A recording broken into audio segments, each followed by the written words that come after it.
I always thought my life with Clara was a quiet masterpiece, painted in soft hues of routine and trust. We'd been married 12 years, living in a modest house on the edge of town, where the trees whispered secrets to the wind. I'm Daniel, a man of simple pleasures. Coffee in the morning, a good book at night, and Clara's laughter filling the spaces between. She was a florist, her hands always dusted with pollen. Her smile a bloom I thought belonged only to me. Our days were predictable, but I liked that. Predictability felt like safety. Started with the phone. Not hers, but mine. A message pinged late one evening from an unknown number. Check her greenhouse, it read. No name, no context. I stared at it, the glow of the screen casting shadows on my knuckles. Clara was asleep beside me, her breathing steady, her hair spilling across the pillow like ink. The greenhouse was her sanctuary, a glass box behind our house where she coaxed life from soil. Why would anyone tell me to check it? I dismissed it as a prank, but the seed of unease was planted. The next day, I watched her more closely. She hummed as she watered the roses, her fingers brushing petals with a tenderness I envied. Nothing seemed off. But that night, the message came again. Check the greenhouse. Midnight. My stomach twisted. I didn't tell Clara. Instead, I waited until she was asleep, her chest rising and falling, and slipped out of bed. The air was cool, the grass damp under my bare feet as I crossed the yard. The greenhouse glowed faintly under the moon, its glass walls fogged with condensation. Inside, the air was thick with the scent of earth and flowers. I moved between the rows, my shadow stretching across the dirt floor. Nothing, just plants, tools, a watering can tipped over. I almost laughed at myself, Then I saw it. A small wooden box tucked behind a pot of lilies. It wasn't mine. It wasn't hers, at least not one I'd ever seen. My hands trembled as I opened it. Inside was a single photograph, grainy but unmistakable. Clara, her arms around a man I didn't know, her lips pressed to his cheek. My chest tightened. I shoved the box back and stumbled out, the night air slapping my face. I didn't sleep that night. The photograph burned behind my eyes, every detail sharpening with each replay. The man's face, angular, unshaven, a smirk I wanted to erase. Clara's expression, soft, unguarded, the way she used to look at me. I sat in the dark, the clock ticking toward dawn, my mind a storm of questions. Who was he? How long? Why? I wanted to shake her awake, demand answers, but something colder took root. I needed proof, not just a snapshot. I needed to know how deep this went. The next morning, I played my part. Good morning, I said, pouring her coffee. She smiled, oblivious, her fingers brushing mine as she took the mug. Busy day? I asked, casual as ever. Oh, the usual, she replied. Arranging bouquets, meeting a client later. Client. The word stuck like a splinter. I nodded, kissed her forehead, and left for work.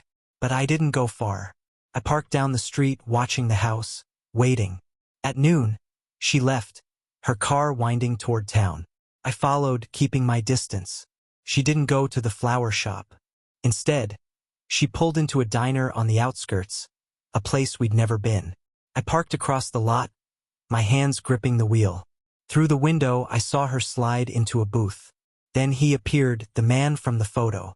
Tall, broad-shouldered, moving with an ease that made my skin crawl. They leaned close, her hand resting on his arm, his fingers tracing hers. My throat burned. I wanted to storm in, flip the table, scream. But I didn't. I watched, memorizing every gesture, every laugh. Back home, I dug deeper.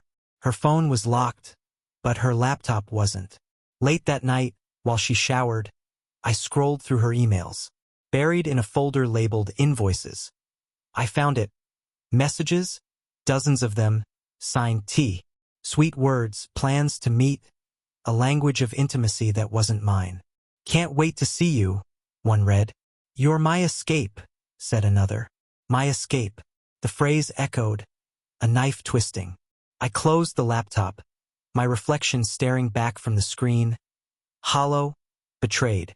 Days bled into weeks, and I became a ghost in my own life. I smiled at Clara, cooked dinner, asked about her day, all while the truth festered. Her betrayal wasn't just with this man. Travis? I'd learned his name from the emails.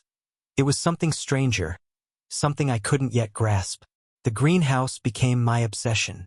I'd sneak out after she slept, searching for more clues. One night, I found a hidden panel beneath a workbench. Inside, a journal. Her handwriting, but not her thoughts as I knew them. The entries were feverish, detailing moments with Travis. Not just meetings, but rituals. She described candles, symbols drawn in dirt, offerings of flowers and blood. Hers, his, mixed together. He says I'm his muse, she wrote, that I bring the visions to life. Visions? My head spun. This wasn't just an affair. It was something unhinged, something beyond me. I read on, each page darker. They met in abandoned places, warehouses, fields, blending her flowers with his madness. She called it art. I tracked Travis next. A quick web search revealed he was a sculptor, known for grotesque installations. Twisted metal, bones, petals preserved in resin. Critics called him visionary. I called him a parasite. His studio was an hour away, a rusted shed in the woods. I drove there one afternoon, Clara thinking I was at work. The place reeked of decay. Through a cracked window, I saw her flowers, her lilies, her roses, strewn across a table, woven into a sculpture of a woman's form. My woman's form. My pulse hammered. This wasn't love. This was theft. That night I confronted her. Not with words, but with silence. I left the journal on the kitchen table, open to a page about their binding. She froze when she saw it, her eyes darting to mine. Daniel, she started. I walked out, the door slamming behind me. I didn't need her excuses. I needed a plan. Revenge didn't come quickly. It simmered, a slow boil, as I pieced together their world. Clara tried to explain the next day, tears streaking her face. It's not what you think, she said. Travis understands me, sees me. I stared at her, the woman I'd loved, now a stranger. Sees you, I echoed. He's using you. She shook her head, but I saw the doubt flicker. I didn't care. Understanding her didn't matter anymore. Destroying them did. I started with Travis. His art was his life, his pride. I take it apart piece by piece. I spent nights researching his buyers, his shows, his suppliers. He had an exhibit coming up, a big one, in a gallery downtown. Critics were buzzing, calling it his masterpiece. Perfect. I'd turn it into his ruin. I contacted a friend, Mark, who owed me a favor. He worked in construction, had access to things, chemicals, tools, quiet ways to break something without anyone noticing. Meanwhile, Clara unraveled. She'd follow me around the house, pleading, promising to end it. I'd nod, say nothing, let her think I was softening. But I watched her too. She still met him, sneaking off when she thought I wasn't looking. I let her. Each meeting fueled me, sharpened my focus. One night, I followed her to an old barn. Through the slats, I saw them, her arranging flowers, him sketching, their hands brushing. I didn't feel jealousy anymore, just purpose. Back home, I built my trap. Mark helped me rig a solution, odorless, invisible, something to eat through metal and resin over time. I'd slip it into Travis's studio, let it seep into his work. The exhibit would collapse, literally, in front of everyone. But that was only half of it. Clara's part would be worse. She'd feel it deeper, longer. The plan took shape like a shadow growing longer at dusk. I moved carefully, every step deliberate. Travis's studio was my first target. I went back late one night, the woods silent except for the crunch of leaves under my boots. The shed was unlocked, arrogant, careless. Inside, his sculptures loomed, grotesque and fragile. I poured Mark's mixture into a sprayer, misting it over the metal joints, the resin curves. It wouldn't show yet. Not until the exhibit, when heat and time did their work. Clara noticed my distance but misread it. "You're healing," she said one morning, touching my arm. I pulled away, my smile tight. Sure, I said. She relaxed, thinking she'd won me back. I let her believe it. That night, I found her texting him, her fingers flying over the screen. Exhibits soon, she typed. I'll bring the flowers. Good. She'd be there, front row for the fall. I turned to her world next. The greenhouse, her heart, her sanctuary. I didn't destroy it outright, that was too simple. Instead, I tainted it. I mixed a slow-acting blight into her soil, something that would creep through her plants, turn her blooms to rot. She'd watch them wither, helpless, the way I'd watched her slip away. I worked in the dark, my hands steady, the earth swallowing my secret. Days before the exhibit, I tested her. Going somewhere this weekend? I asked casual. She hesitated, then smiled. Just the shop, she lied. I nodded, letting it hang. She didn't know I'd already won. Travis's art would crumble, her flowers would fade, and they'd have nothing left to bind them. But I wasn't done. The real cruelty was still coming, something to carve their betrayal into their bones. The days before Travis's exhibit stretched thin, like a wire pulled taut. I moved through them with a calm I didn't feel, my hands steady but my mind racing. Clara buzzed with excitement she tried to hide, her eyes bright when she thought I wasn't looking. Big order this weekend, she said over breakfast, her voice too light. I sipped my coffee, nodded, let her think I was blind. She'd be at the gallery, her flowers woven into his madness, and I'd be there too, unseen, waiting. I visited the gallery the night before, slipping in through a service door Mark had pointed out. The space was cavernous, all polished concrete and dim lights, Travis's sculptures looming like twisted gods. His centerpiece, a towering figure of a woman, petals trapped in resin, metal bones curling upward, dominated the room. My spray had done its work. Faint cracks spiderwebbed the base, invisible unless you knew where to look. I added a final touch. A small heater, tucked beneath, set to kick on mid-event. Heat would speed the decay, turn his art to rubble before their eyes. Back home, Clara was packing her flowers. Lilies, roses, delicate things she'd nurtured. I watched her load the car, her hands gentle, her humming soft. They're beautiful, I said, leaning in the doorway. She smiled, unguarded. Thanks, Daniel. Means a lot. Her trust was a blade, and I twisted it deeper by saying nothing. She drove off that evening, thinking she was heading to glory. I followed later, my car a shadow trailing hers through the dusk. The gallery buzzed when I arrived, critics and collectors milling under the lights. I stayed in the back, a gray coat blending me into the crowd.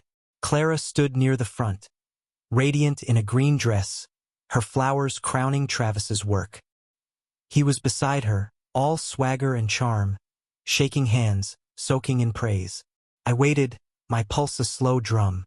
The heater hummed beneath the centerpiece, unnoticed. Then it began, soft pops, like ice cracking, as the metal groaned. Heads turned. Travis frowned. Clara's smile faltered. The collapse was slow at first, a tease of ruin. A petal fell, then a shard of resin, clinking against the floor. The crowd murmured, unsure if it was intentional. Travis laughed, waving it off. Part of the vision. But his eyes darted to the base, where cracks widened. I stood still, my breath shallow, as the heater's warmth ate through the weakened joints. Then, with a sound like a bone snapping, the figure buckled. Metal twisted, resin shattered, and the whole thing crashed in a heap, dust billowing. Screams erupted. Clara stumbled back, her hands to her mouth. Travis lunged forward, clawing at the wreckage, his face a mask of panic. No, no, no, he shouted, as if he could will it back together. The crowd scattered, some filming, others fleeing. Critics who'd praised him minutes ago now whispered words like fraud and disaster. Clara stood frozen, her flowers crushed under the debris, their petals smeared across the concrete. I watched her knees buckle, her green dress pooling as she sank down. Our eyes met across the chaos, hers wide, mine cold. She knew. I slipped out before the police arrived, the night air sharp against my skin. Back home, I waited. She stumbled in hours later, her face streaked with tears, dirt smudging her arms. "Daniel," she whispered. "It fell apart. Everything." I poured her a glass of water, my voice even. "That's a shame." She stared at me, searching, but I gave her nothing. She didn't ask how I knew. She didn't need to. The greenhouse was next, and I let her sleep, oblivious to the rot already creeping through her world. The morning brought silence. She didn't speak, just shuffled to her sanctuary. I followed at a distance, watching through the glass as she touched her plants. A gasp broke the quiet, her lilies, brown and drooping, their stems soft with blight. She ran from pot to pot, her hands shaking, but it was everywhere. Her roses, her ferns, all dying. She turned to me, standing in the doorway. "What's happening?" she asked, voice breaking. I shrugged. Nature's cruel sometimes. Clara's unraveling was a quiet thing. A thread pulled until the fabric gaped. She spent hours in the greenhouse, trying to save what was left, but the blight was relentless. I'd mixed it well, slow, insidious, a mirror to how she'd hollowed me out. She'd mutter to herself, "I don't understand," her fingers black with rot. I'd bring her tea, play the concerned husband, my words soft. "Maybe it's a sign," I'd say, and she'd flinch, her eyes avoiding mine. She knew I was part of it, but she couldn't prove it. Not yet. Travis called her that week, his voice crackling through the phone. I listened from the hall as she paced. "They're laughing at me," he said. "My career's over." She tried to soothe him, but her words were weak, her spirit fraying. "We'll figure it out," she promised. I smiled to myself. They wouldn't. I'd already mailed anonymous tips to his buyers, photos of the collapse, hints of shoddy materials. His reputation was ash, and I'd fanned the flames. I turned my attention to their bond next. The journal had mentioned their binding, some ritual tying them together. I found more in her emails, dates, locations, cryptic notes about offerings. One stood out. A clearing in the woods, where they'd buried something under an oak. I drove there at dusk, the air heavy with pine. Digging revealed a jar, petals, a lock of her hair, his blood dried on a cloth. Their art, their love distilled into this. I didn't destroy it. I replaced it with something else. A mix of ash and salt, a curse of my own making. Let them feel it unravel. Clara came home late that night, her face pale. "I feel wrong," she said, clutching her chest. "Like something's gone." I nodded, feigning concern. "Rest," I told her. She didn't know I'd severed their thread, that her muse was slipping away. Travis would feel it too, and I'd make sure it lingered. The shift in Clara was palpable, a light dimming. She stopped tending the greenhouse, its glass walls now a tomb for her dead blooms. She'd sit at the kitchen table, staring at nothing, her hands idle. "I can't reach him," she said one morning, her voice hollow. Travis had gone silent, his phone off, his studio abandoned. I checked. Neighbors said he'd packed a bag and left. No word to anyone. The tips I'd sent had worked. His clients were suing, his name poison. She didn't know I'd driven him out, but she felt the void. I kept the pressure on her. Small things, moving her tools, leaving the journal open where she'd find it, letting her see my shadow linger too long. She'd jump at noises, her eyes darting. "Daniel, are you doing this?" she asked once, her voice trembling. I tilted my head, innocent. "Doing what?" She backed off, but the fear stayed. Good. I wanted her to feel hunted, the way I'd felt when I found that photo. The woods became my next stage. I'd left their jar tainted, but I added more. I carved symbols into the oak. Sharp, jagged things I'd found in old books, meant to unsettle.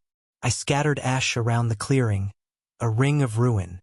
If she went back, she'd feel it, a weight, a wrongness. She did 2 days later. Came home shaking, her shoes muddy. "It's changed," she whispered. "The air's heavy." I shrugged. "Maybe it's guilt." Her dreams turned dark, she said. Shadows, falling petals, a voice she couldn't place. I listened, my face blank. knowing I'd planted the seeds. Travis's absence gnawed at her, but my presence, calm, unyielding, cut deeper. She was breaking, and I was only halfway done. Clara's collapse was a slow bleed, and I savored it. She stopped eating much, her frame thinning, her skin pale against the green dress she still wore like a talisman. The house grew quiet, our conversations clipped. "I'm sorry," she said one night, her voice small, "for everything." I looked at her, the woman I'd built my life around, now a husk. "I know," I said, and left it there. Sorry didn't undo it. Sorry didn't erase Travis's hands on her. Their twisted art, the way they'd made me nothing. I tracked Travis down next.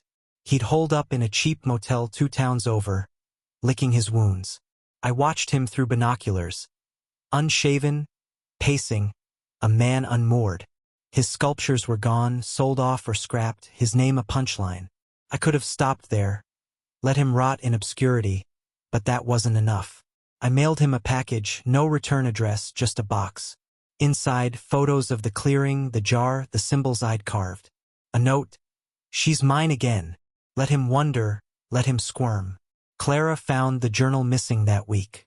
I'd burned it, page by page, in the backyard, the smoke curling into the night. She searched the house, frantic, her hands trembling. "Where is it?" she demanded, cornering me in the kitchen. I leaned against the counter, calm. "Where's what?" Her eyes narrowed, but she didn't push. She knew I'd taken it, knew I was rewriting her story. The greenhouse was a graveyard now, the clearing a curse, and Travis a ghost. She had nothing left to hold on to. I planned the final stroke. Not yet, but soon. Something to bind her to this ruin, to make her live it every day.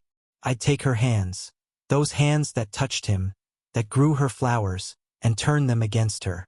She'd feel the weight of her betrayal until it crushed her, and I'd watch, the husband she'd forgotten.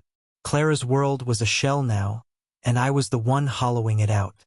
She barely left the house, her days spent staring at the greenhouse's fogged glass, her nights restless with murmurs I couldn't decipher. I'd stripped her of Travis, her flowers, her rituals, but it wasn't enough. The betrayal wasn't just her touch on him. It was the way she'd poured herself into his art, made it a living thing that mocked me.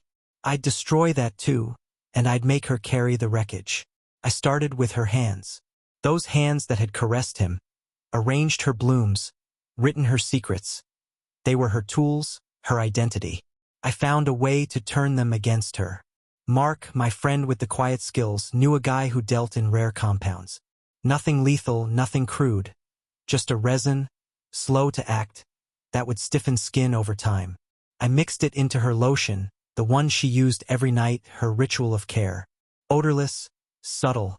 It would creep into her fingers, her palms, until they locked, useless. She didn't notice at first. I'd watch her rub it in, her movements automatic, her mind elsewhere. "My hands feel strange," she said one morning, flexing them. "Stiff." I frowned, all concern. "Maybe it's the cold." She nodded, trusting me still, even now. I kept my face blank, but inside, I felt the first spark of triumph. She'd lose her craft, her connection to him, to everything she'd built, and she'd never know why. Travis's package had done its work too. I checked the motel empty, his car gone. The photos, the note, the symbols, they'd driven him further into the dark. Good. Let him run. He'd never escape the ruin I'd sown. Clara called his name in her sleep once, a soft plea, and I smiled into the pillow. She'd feel his absence like a wound, and I'd make it fester. The resin took hold slowly, a thief in the night. Clara's fingers curled inward, her knuckles swelling, her grip weakening. She dropped a mug one day, the shatter loud in the quiet house. "I don't know what's wrong," she said, staring at her hands like they'd betrayed her. I knelt, picked up the pieces, my voice gentle. "You should see a doctor." She did, but they found nothing. Arthritis, maybe, they said, or stress. She came home with pills she didn't take, her eyes hollow. I refilled her lotion, kept the cycle going. The greenhouse sat abandoned, its glass streaked with grime, the blight complete. I'd walk past it, See her shadow sometimes, a ghost among ghosts. She tried to plant again once, her hands fumbling with a seedling. Slipped, fell, and she cried raw, broken sobs. I stood in the doorway, watching, my silence a wall. "I can't do it anymore," she whispered. "I know," I said, and left her there. Her art was gone, her muse a memory, and I'd taken her hands to seal it. I sent Travis one last gift. A flower. One of hers. Preserved in resin. Ironic. Perfect. I'd found it in his studio before he fled. A relic of their bond. I mailed it to an address I'd tracked, a friend he'd crashed with. No note, just the bloom, its petals frozen. A taunt. Let him hold it. Feel her absence. Know she was mine again. Not in love, but in ruin. I pictured his face, the way it'd twist, and it fueled me. Clara stopped fighting. She'd sit by the window, her hands in her lap, useless claws now. "I deserve this," she said once, her voice flat. I didn't answer. She was right, but I wasn't done.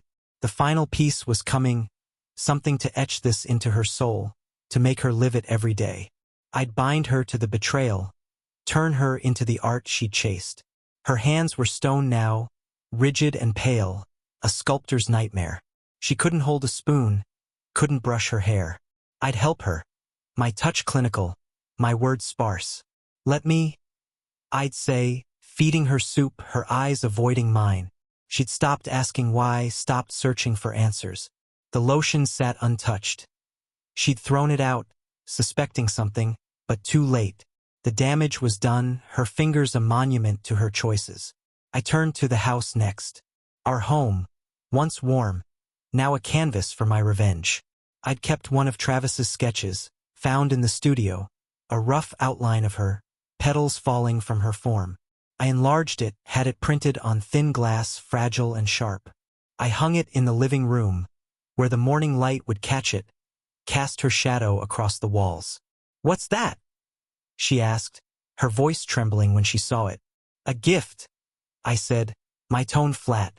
She didn't ask again, but I saw her flinch every time she passed it. The clearing called me back. I went at night, the oak stark against the sky. The jar was still there, my ash and salt inside.